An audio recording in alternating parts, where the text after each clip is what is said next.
বনাব পনীৰ ৰেচিপি। এনেদৰে পনীৰখিনি সৰু সৰুকৈ কাটি লৈছোঁ।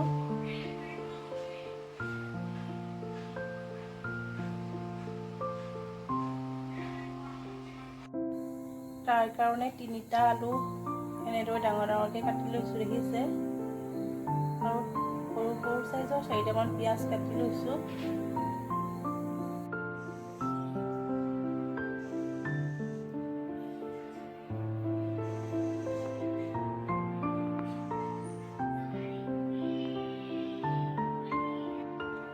মছলা লৈছোঁ, মিট মছলা, ধনিয়া, জিৰা, কেঁচা জলকীয়া দুটা আৰু ৰেড চিলি এচামুচ লৈছোঁ।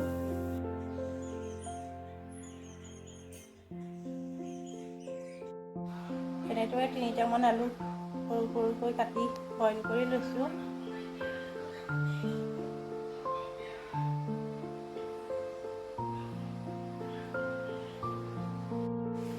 এনেদৰে এখন কেৰাহীত তেল গৰম কৰি পনীৰখিনি অকণমান ৰঙচুৱা হোৱালৈকে ভাজি ল'ম।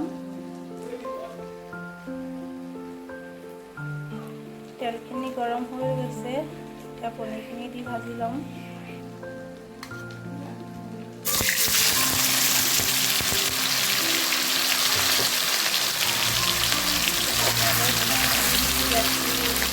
ভাজি ল'ম ৰঙচুৱা হোৱালৈকে।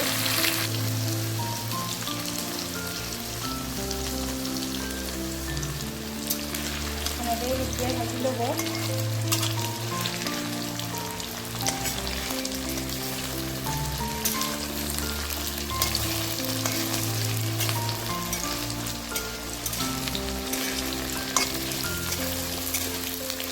অকণমান ৰঙচুৱা হৈ গৈছে।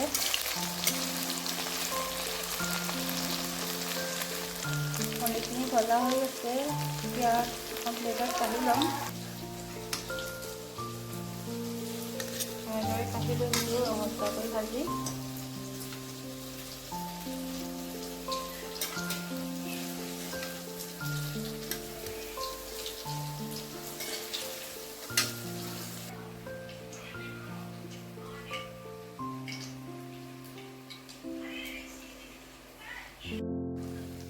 গৰম কৰি লোৱা তেলখিনিতে পাঁচফোৰণ কেইটামান দি লৈছোঁ। লগতে আদা, নহৰু, পিঁয়াজখিনি দি লৈছোঁ। এটা শুকান জলকীয়া দি লৈছোঁ। পিঁয়াজখিনি অকণমান ৰঙচুৱা হোৱালৈকে ভাজি ল'ম।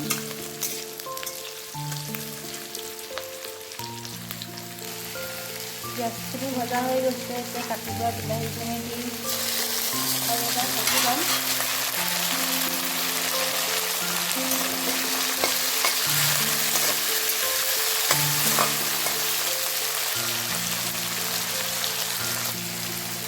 জোখমতে নিমখ আৰু হালধিখিনি দি লৈছোঁ।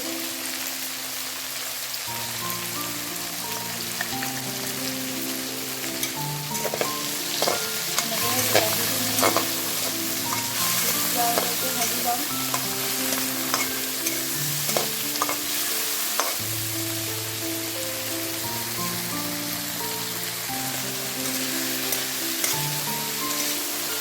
বিলাহীখিনি ধুনীয়াকৈ সিজি গৈছে।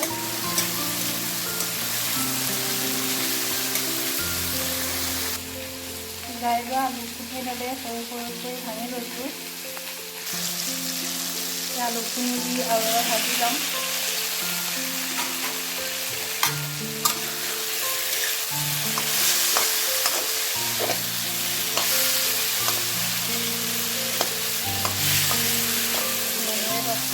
ভাজি ল'ম।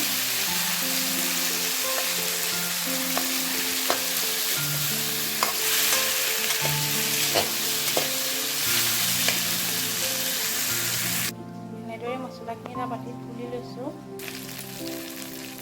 মছলাখিনি দি চব ভাজি ল'ম।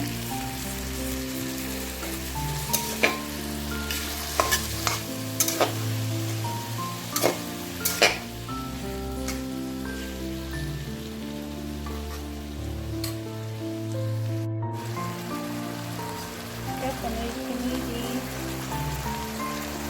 10 মিনিটমান মই উতলিবলৈ দিম, অকণমান গৰম পানী দি।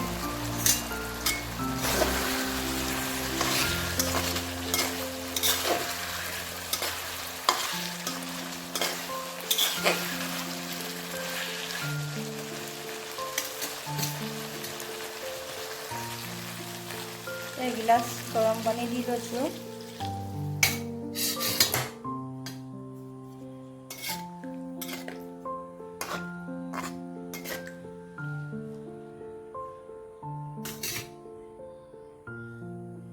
এতিয়া উতল অহালৈকে ঢাকি দিম। 5 মিনিটমান সময় উতলি আহিবলৈ দিম।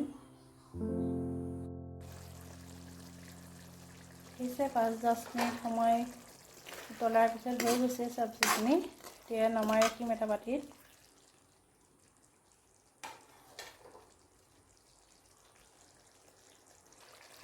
এনেদৰে সহজে বনাই খাব পৰা এটা ৰেচিপি, আপোনালোকেও বনাই খাব পাৰে।